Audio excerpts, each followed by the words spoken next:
lazy. I wanna be lazy. Do. I long to be lazy. Welcome to Amuse Bouche. Welcome. It's totally like a podcast. Yeah. Where we, I don't know, Julie, what are we doing? We chat. It's a positive distraction from the terrible things happening. That's positive distraction. We learn, we laugh, we chat, we go. Boom. We laugh. If you're here for it, I love it. Trying to be positive for 45 minutes of the day.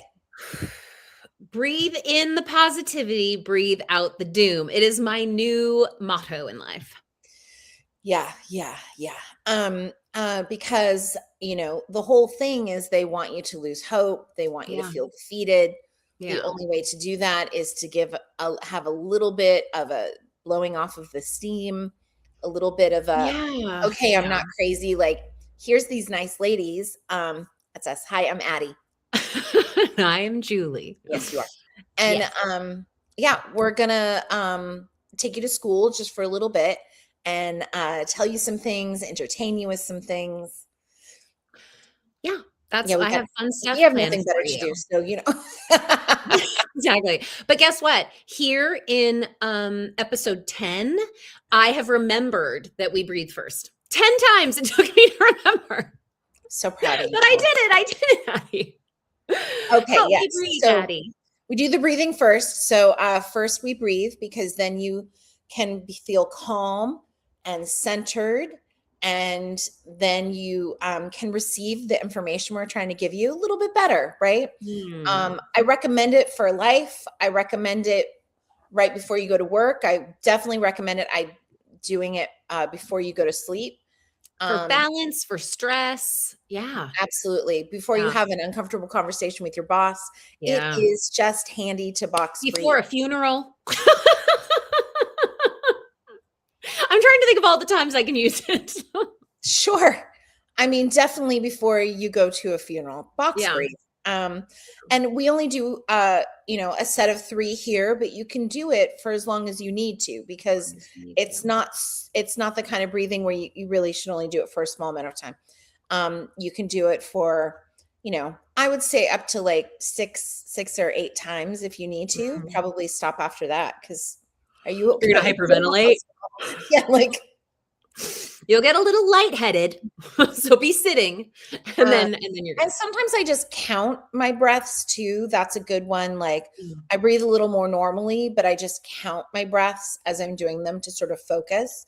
That's another good thing. Yeah. Listen to yourself, breathe, focus. So it is something we started right in the beginning. And again, I'm not sure how good of listening it is, but if you participate in it, it feels incredible.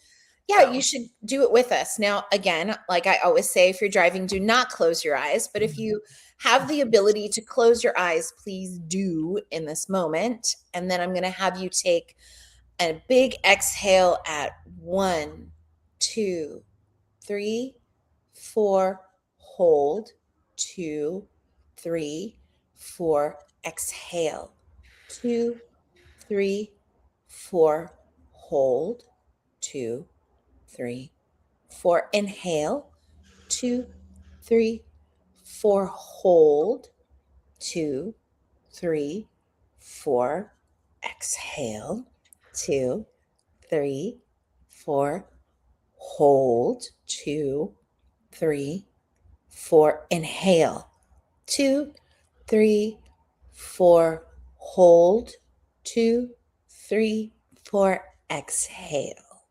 2, 3, 4. Nice. In the joy, out the doom, and keep us on track for the week ahead. And maybe, just maybe, some of this fun stuff I share with you will be something you'll not only retain, but reiterate to someone that you have to have a conversation with. I often find this kind of information perfect for when there's someone you don't really want to talk to. And you're like, I don't know what to say to you. I have had so many, especially when you work with a bunch of people, you're like, I have interactions with people I have nothing to say to. And it's the same shit every day. Hi, how are you? Hi, it's almost the weekend. We made it. Hooray. Hi, how are you? Oh, they're driving me crazy. It's all the same all the time. So have something different to say. Absolutely. Today, Addy, What do we got? What do we I got? took the liberty of going down a bit of a rabbit hole, as they Oh, say, I love for a the rabbit hole. betterment of us both. I like a rabbit hole too. I enjoy rabbits and I enjoy holes. I'm sorry, don't spit out your water. That sounded dirty. You filthy beast. My deep rabbit hole was for the betterment of us both, and because I love us. I love you, and I love chocolate, which is the thing I deep dove for us. Now, Julie, you didn't always like chocolate when I first met you. Prior to pregnancy, could not stand chocolate. Couldn't stand the smell of it. Couldn't stand the taste of it. Never found. Okay, I would eat like a Reese's peanut butter cup, but if you ask me, that's barely chocolate. It's no. No. And now I have a true appreciation for chocolate. I love milk. I love dark. I will say, even prior to having Emmy, I could enjoy like a C's candy. Okay. Because I do think they're brilliant over there, but now I like the wide variety, the vast options. So let me tell you about, there are so many wonderful options. My sources first on the history of chocolate, the Smithsonian Institution, A Brief History of Chocolate. Bless you, Smithsonian. World Cocoa Foundation. It exists, Addy. It's there. Cadbury Historical Archives. That's a thing. As is the Hershey's Company Historical Timeline. Yep, found it. Nestle Global History page. I really did go to all these websites. The International Cocoa Organization and Fair Trade International. So we've got, I'm going to try to keep it succinct, but let me read my notes. Okay. Today, I'm sharing an extensive, albeit brief, concise yet comprehensive, succinct yet detailed history of chocolate. I love it. I thought I knew chocolate, Addy. I eat it regularly. I felt like that qualified me to speak on chocolate. If you eat it, you may talk on it. But I really knew very, very little about its beginnings and the process of coming to where we are now. So I now have the welcome. I now have the information. You're welcome. The first thing I learned is that chocolate didn't start out as a sweet little treat that we emotionally depend on. No, ma'am. It started out as a drink. And not a good one, oddly. It goes all the way back to ancient Mesoamerica and the Mayan civilization, and later Aztec Empire. So we are talking long, long, long ago. They weren't out there making delightful C's candies, as I noted. No, they were drinking this beverage that, I'm just going to keep with my notes. I keep wanting to go on tangents, but I'm like, Julie, there's a reason you have notes. It wasn't a hot cocoa sweet moment, girl. There wasn't anything cute about it. It was a bitter, kind of spicy drink made from cocoa beans, water, and things like chili peppers. Yes. Which hot chocolate, like literal spicy hot chocolate, is a thing now too, but it's tastier. So there was no sugar, there was no milk. And my guess is that it was probably an acquired taste. You probably had to have it a few times. It's like how nobody really likes their first cigarette. You have to keep trying. Or your first coffee or your first beer. Yeah, for real. But these folks loved it. Loved their drink. And cacao was so important. It was even used as currency. So I was thinking on this and I was like, they paid for things. Well, like trade. But I was like, I literally wrote this. I could not be trusted in an economy where I can eat my savings because I would be in trouble. I would be in trouble, girl. So also fun detail, the Aztecs believed that cocoa was a gift from the gods, which I believe to be completely fair because they loved it so much. And now too, even as an atheist, I fully believe it is a gift from somewhere beyond us. Then along comes Europe. And this is where things start to shift. When Spanish explorers, specifically a guy named Hernan Cortez, encountered chocolate in the 1500s, they brought it home with them. And Europeans try it and are immediately like, absolutely not. This is disgusting, which is fair because it was bitter and spicy. Right. So they did what humans do best. They added sugar and they added a little pinch of cinnamon. Both obviously made it significantly tastier. For sure. Suddenly, chocolate had its very first glow up, Addy. That's what I wrote. Sometimes I find myself so funny when I'm writing, and then I read it and I'm like, "Ooh, it's so weird." Chocolate got a glow up.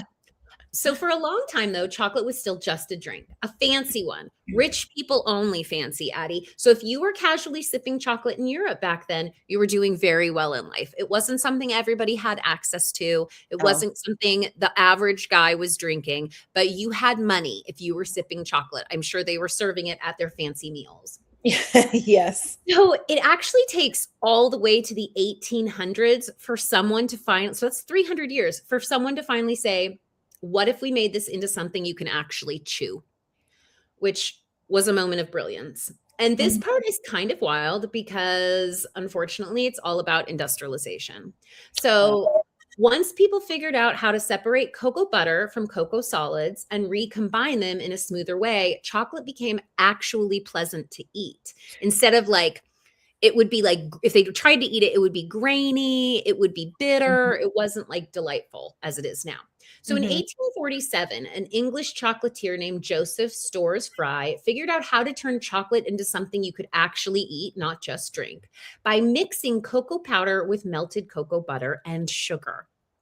He created the first solid chocolate bar. Up until then, chocolate had mostly been a drink or a kind of gritty, not great to chew item. So this is a big shift. It basically sets the stage for chocolate bars that we know today and helped kick off the whole mass production era. So we enter now into companies like Cadbury and Nestle, who really helped turn chocolate into something more accessible. They brought chocolate to the masses. And this is when chocolate really hit mainstream in those 1800s. And I'm just going to tell you that I took some notes here so we understand the timeline of who did what. So Cadbury is first. They are founded in 1824. Then Nestle is founded in 1866. And finally, Hershey's is founded in 1894. Now, Cadbury is a UK company. Nestle was a Switzerland company. His name was Henri Nestle. I sent you pictures of him. And then Hershey is made in Pennsylvania, so the US. Now, we get first in 1875, Cadbury introduces boxed chocolates. So that's a big deal. Then we jump to 1900 when Hershey introduces the first Hershey's milk chocolate bar. In 1905, Cadbury then makes a chocolate bar. In 1907, Hershey's Kisses arrive. I can't even believe they're that old. Wow. Yeah, I know. And then in 1925, we get Mr. Goodbar, and 1928, we get Reese's Peanut Butter Cups. Can you believe that? I know.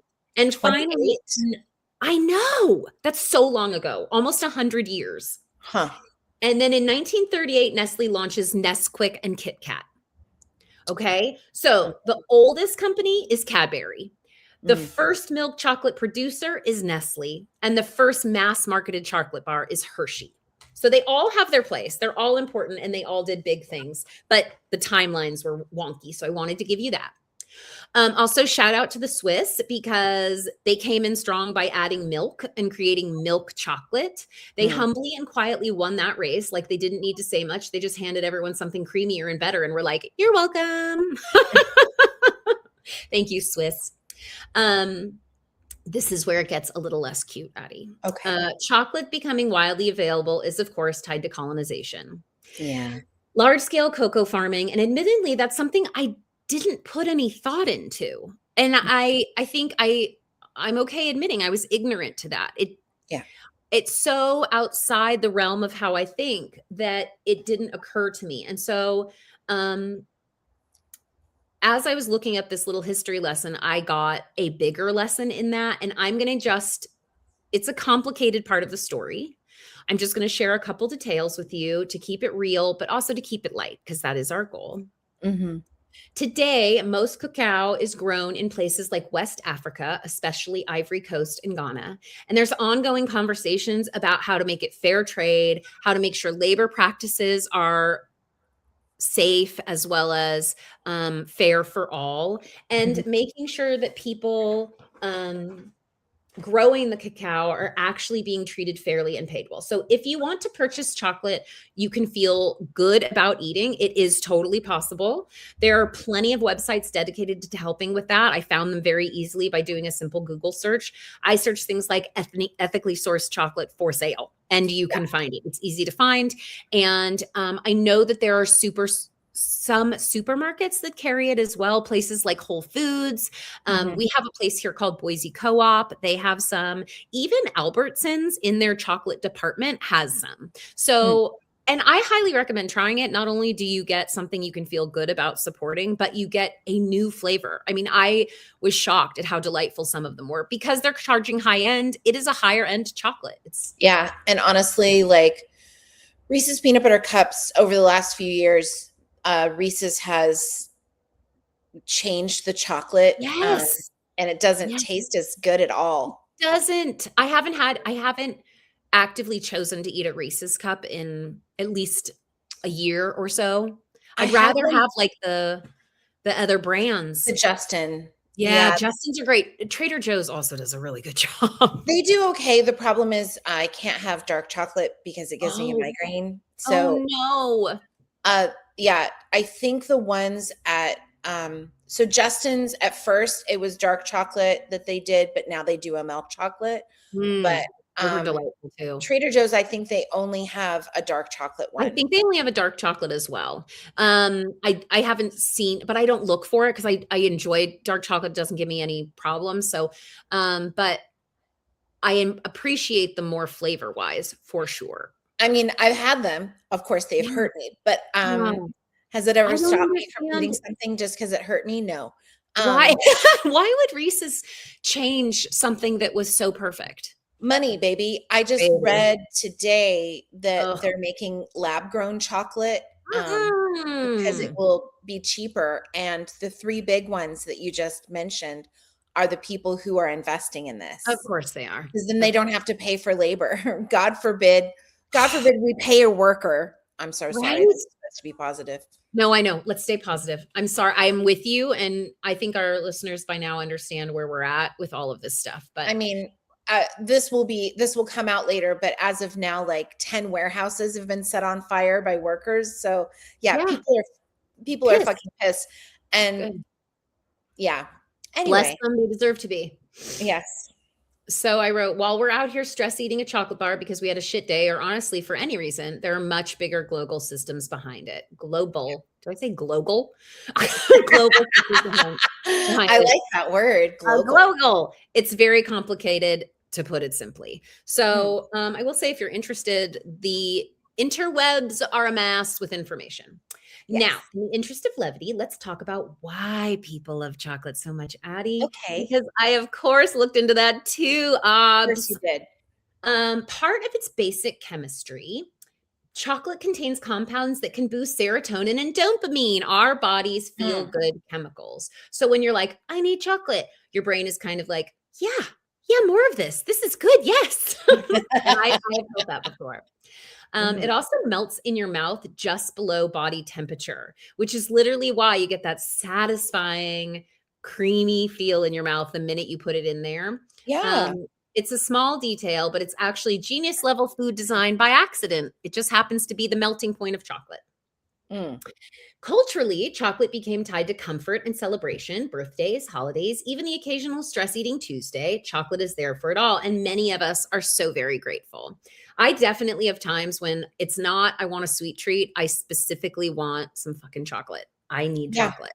And my kid will actively be like, Mom, can you get me chocolate at the market? And I know what she means. You know what I mean? I'm like, I will get you chocolate. Yeah. So let's see. At some point, society collectively agreed that chocolate is the emotional support snack. Yes. We're smart. At least that part of us is. And we all know marketing really sealed the deal with things like Valentine's Day, where chocolate became synonymous with love. And that's just facts, Addy, because I never feel more loved than when someone buys me, brings me, or just walks me past a damn C's candy and lets me walk in and get that little free sample they always give. Remember, Julie, when we last year we went to the Murder, She Wrote festival and I'm excited. We drove and parked And the first place we went into was a chocolate shop. And I said, I insist. And you know what? There was another one. I want to go to both. I like to try everybody's chocolate. I love an independent chocolate seller. Are you kidding me? Oh my God, Hell yes. Hell yes, I'll try your chocolate. Say no more. Okay. So yeah. So I never pass up the C's when we go to the mall. I insist my child, and I mean, she's not going to say no either. We always go in. And because I'm telling you, those people are so used to kind of being looked over that every time I'm like, hi, how are you? How's it going? They'll offer me more than one sample. I usually get at least two because you're so nice to them that they're like, oh my gosh, I have another one you want to try. I'm like, absolutely. I walk out with my bag of candy. I can't help it. Nothing says, I'm sorry, I love you, or sorry about your dead relative. Like, here's a box of sugar, because feelings are hard, Addy. They are. It's terrible to be human. All those feelings are really hard. And if something soothes the blow, it's chocolate. Yeah. So now, chocolate is this weird combination of sacred ancient drink, luxury status symbol, industrial success story, and emotional crutch that we can, if the need arises, buy at any gas station at 2 a.m. That is the definition of range. So next time you eat chocolate, just know you're participating in thousands of years of history, or you're just having a snack and avoiding responsibilities like me. Let me tell you, here are some fun chocolate facts. Number one, it takes approximately, why can't I talk? It takes approximately 400 cocoa beans to make a pound of chocolate. Wow. 400 cocoa beans. That's a lot of cocoa beans. Cocoa beans are small, but the pod is large, right? The pod is big, and inside there are a lot of cocoa beans. I sent you pictures. I forgot to reference them. So you have a picture of an Aztec with the drink. Now, I'm going to guess that picture is AI. When I Googled it, it just came up. So it came up. It is what it is. But then you have let me go to my pictures here.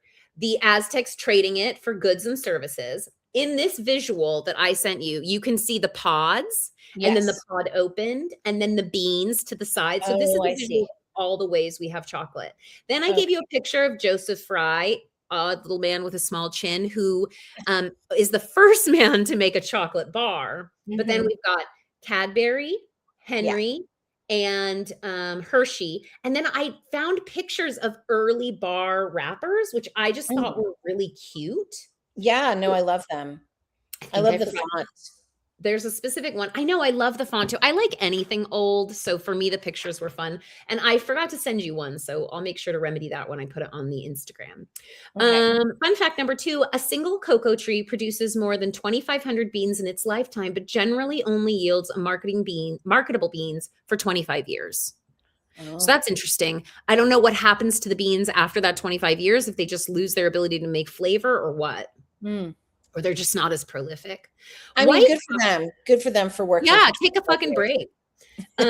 White chocolate's not technically true chocolate, which I could have told you just by the flavor, because it contains no cocoa solids, only cocoa butter. I didn't even know it had cocoa butter in it. So the smell of chocolate increases theta brainwaves, which trigger relaxation. That's nice. Oh. A study found that the taste of melting chocolate caused a longer, more intense buzz than passionate kissing. Wow. I know. Love that. I really like kissing, so I don't know. But kissing's pretty great. But I have to say, I enjoy chocolate equally. All right. During the Revolutionary War, there were soldiers that were paid in chocolate instead of money. Wow. I know. I mean, not a bad deal.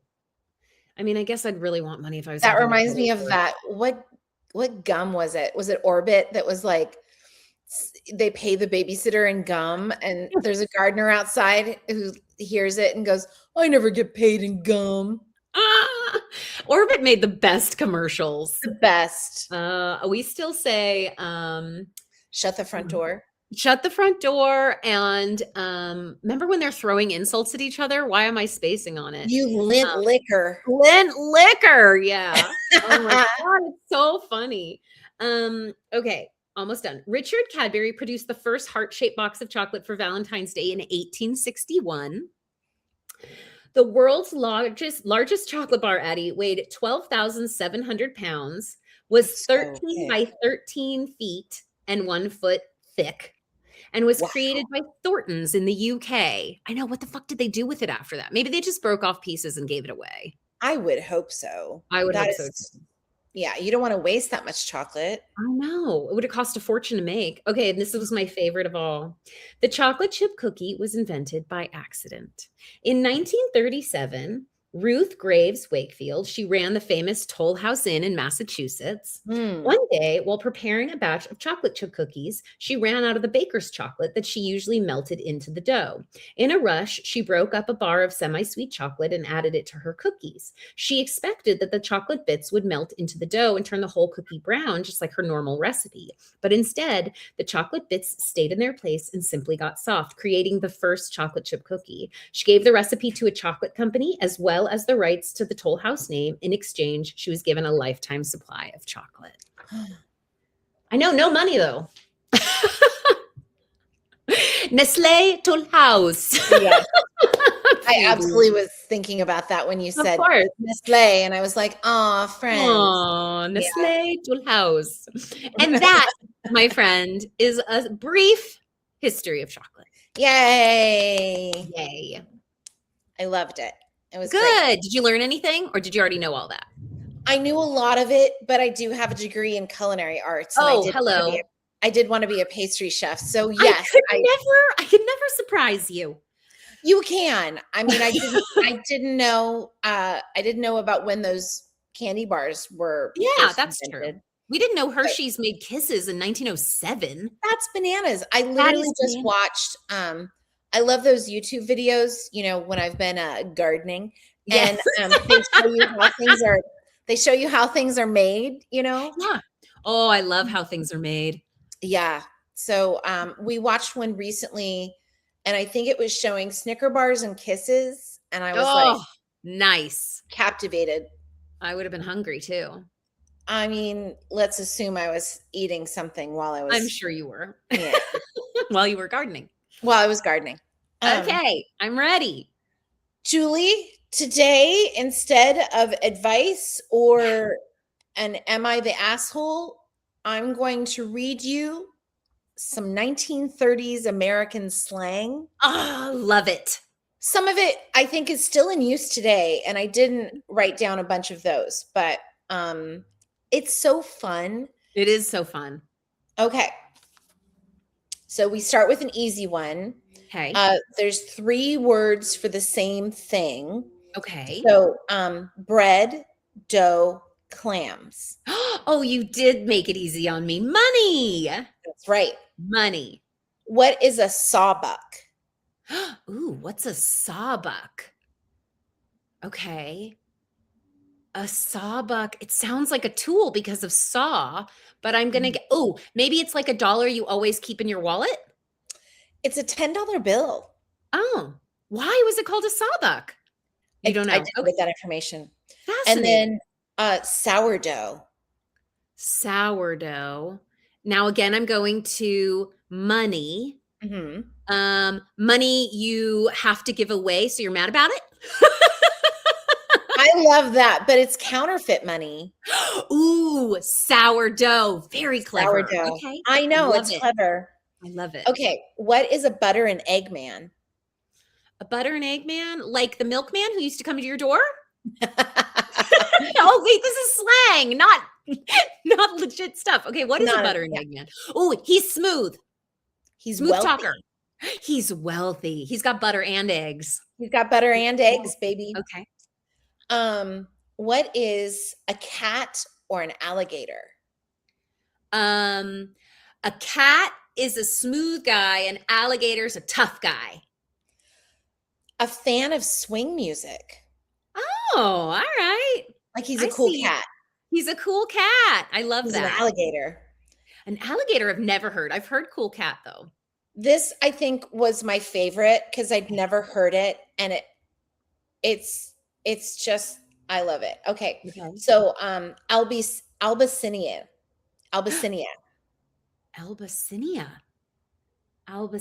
It's slang for something. Abyssinia. It's a drink for getting drunk. It's kind of like our Audi 5000. It's I'll be seeing ya. Oh, it's cute. It's all slang together. Albicinia. Oh, that's Albicinia. cute. Albicinia. I know. It's my favorite. That's a good one. What is the kibosh? Ooh, put the kibosh on it. Stop talking about it. Yep. Putting a stop to something. Good. I love this one too. Bumping gums. Chatting. Pointless conversation. Pointless conversation. Okay. He's just bumping gums. I love it. Make tracks. Get the hell out of there fast. You got it. Take a powder. Run to the potty. To leave. Yes. To leave. Okay. Well, I thought maybe when girls use powder the powder room. room. Yeah. Okay. Cute. Take a powder to leave. What are cheaters? Okay. So I can't assume they're men who cheat on women. A cheater is we're both wearing them. Oh, glasses. Yeah. Yay! Cheaters. That's not cheating. I just need to be able to see like everyone else. Well, back in the day, they made fun of people who wore them. So I think they thought, oh, you're cheating because you're wearing something to help you see. That's okay. That's not cheating. Yeah. When I had a baby and someone who I knew who had like grown children saw that my baby monitor had a camera on it, she's like, that's cheating. And I'm like, what are you talking about? She's like, I didn't have no camera. And I'm like, so I'm just luckier than you. Everything's constantly adapting. Like, I don't have to get up to see that she's okay. Ugh, I was like, yeah, that's just smart. Yeah. Okay. What is the horn? The phone. Yes. What's an iron? Well, it's not obviously the thing that makes your clothes less wrinkly. So what did we use that had iron in it? Weights? Well, it's the 1930s, so a car. Oh, okay. You called your car your iron? Yeah. That's interesting. Let's go hop in the iron. Yes. I don't know. Okay. I've never heard that one. No. Okay. What is a Chicago overcoat? A trench. No, just remember what was happening in Chicago in the 1930s. Oh, hiding booze? It's a coffin. Oh, no. I went the wrong way. That's a scary one. He got his Chicago overcoat. Yeah. Hey, okay. I know. Oh, shit. He knows his onions. He knows his onions. He knows his money, like what's in his wallet. Just a knowledgeable person. He knows his onions. All right. I know a lot about onions. I love onions. Everything's Jake. Everything's good. We're good. Yeah. Copacetic. All right. And then my last one I have is put a bee in your bonnet. Oh, to make you think of something. I want you to think about this. Yeah. Have a bright. Yeah. Mm-hmm. Yeah. You got it. Isn't that fun? Some of those were so fun. I love slang. That's a fun one to add to the, you know what I have? I have a list, and I should do this too for you next week because it's so fun, of ways to swear in old timey ways. So it's like, yeah, curse words that don't sound like curses anymore because they're so old fashioned. Those are fun. I should find those. I love those. Yeah. Jackwagon is my favorite from 30 Rock. Jackwagon's pretty good. Because I mean, you know exactly what, like, exactly what you're saying, and yet I've not heard anyone use it in a beat. Yeah, nobody says that anymore. No. Okay, my love, I've sent you 3 photographs of an animal. All right, let me go to my. Oh, it's so cute! Oh my god! Oh, the walking not as cute. Those feet are intense. Okay, this creature, ladies and gentlemen, and I'm sure we will have Gary put a picture. Yes, Gary will have a picture. The first one looks petite, a little fluffy. It's got a pink armor kind of on it. The next two, man, the feet look like they come from the ocean, and they're very crab-like, and I do not like that. And the next one shows you size-wise, it fits in the hand. Yeah. It's a little pink mole. Is it a mole? It's a pink fairy armadillo. Oh, fairy, because the furs are so fine, they look like feathers. Pink fairy armadillo. Okay, so Yeah. we had armadillos in the Bay Area. Oh, okay. Which, yeah, I remember. No, wait. It wasn't in the Bay Area. Why am I thinking it was the Bay Area? I don't know. There was a restaurant called Armadillo Willie's. Maybe that's what I'm thinking about. Anyway, I think they have them in like Texas and stuff. Hot weather, right? Well, this little guy is all the way from Argentina. Oh, that's why he's a pretty color. Yeah. So they live in the desert and grassy plains of Argentina, and they're the smallest armadillo species in the world. So cute. Yeah, they're just 3.5 to 4.5 inches long, just little tiny guys. Wow. So their shell is pink. And then they have that kind of yellow cream fur underneath. Yes, it's very fluffy looking. Mm-hmm. The shell keeps them warm. And then they have those crazy feet, Jules, because they burrow underground. Okay, like a mole. Yeah. They go underground. Yeah, they live in little pens. Do regular armadillos go underground? I don't even know that. I don't know either. Now they're super tiny, so I assume they only eat like bugs and stuff because that mouth is small. Very small. Okay. And they were discovered in 1825. They cannot be domesticated. Don't do it. They have a little pig nose, though. They do. It's so cute. I know. People want to domesticate them, but they just don't do very well. They're very high. If they live under, or they like to burrow, they're burrowing underground to get the bugs. They're solitary too. Like they don't. Okay. They don't like people. Let me guess. They're probably nocturnal. They are nocturnal. Yeah. You can't domesticate that stuff. No. And their biggest predator are like domesticated dogs and cats who like to. I know. That's sad.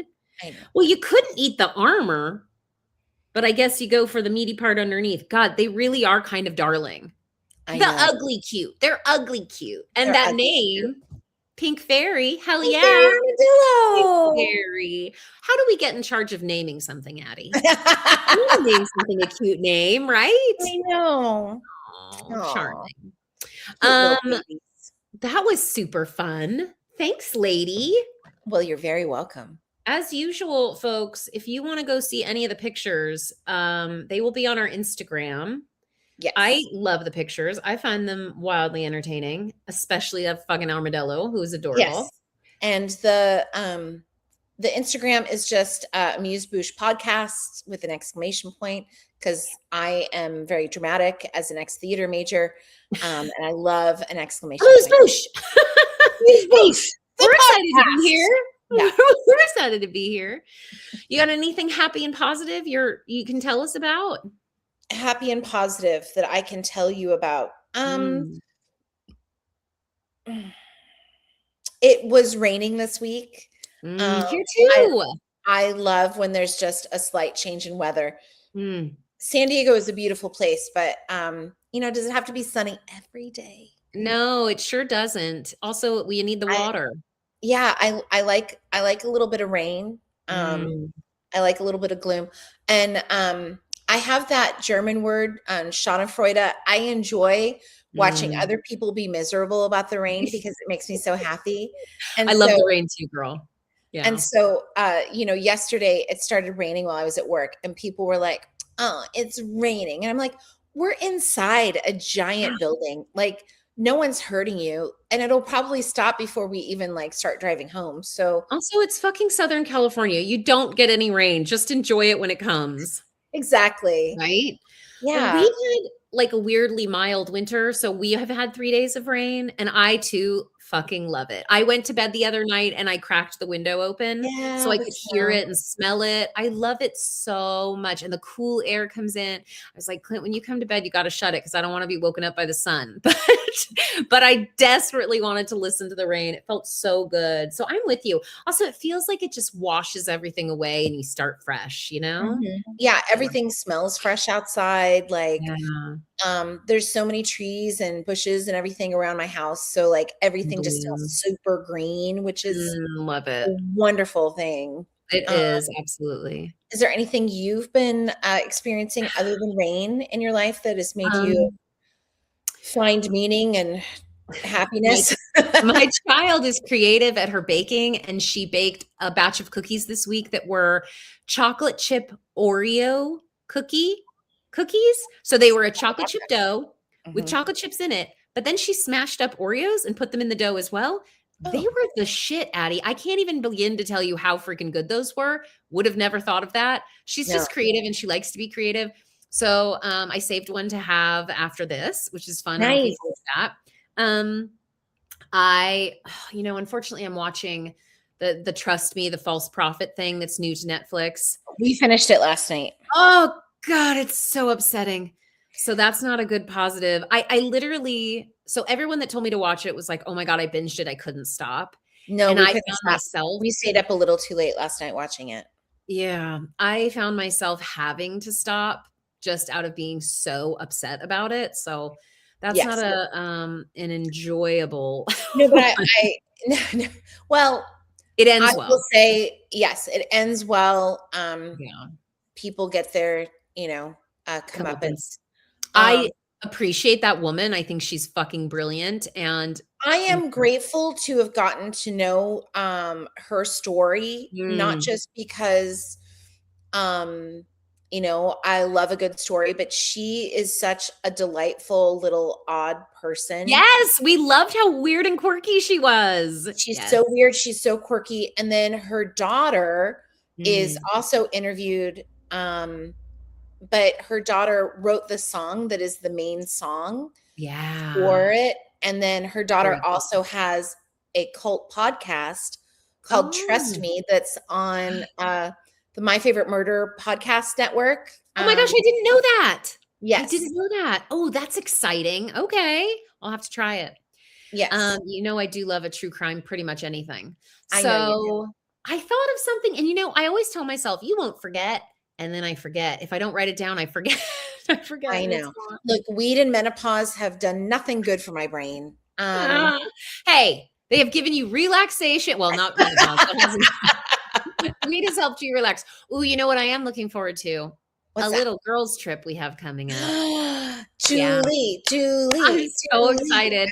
So Every excited. time every time I find my day, so there's parts of my day that are really hard to do. They are repetitive, they are exhausting, they are Mm, frustrating, and to work my way through it, I yeah, keep going back to last year's and thinking of the things that I loved, even just our drive as we drove through San Francisco and how excited oh, we were, so and excited. how just how much fun we had. And I thought, I know women whose men follow them everywhere and that they can't go do anything by themselves because they just have to have them there. And it annoys the shit out of me. And I'm like, I just love that we can do a girls' trip that's just the two of us, that we Same can here. go and enjoy our time together. We love Absolutely. the same shit. I am just so excited. So it has been helping me get through the days that are long.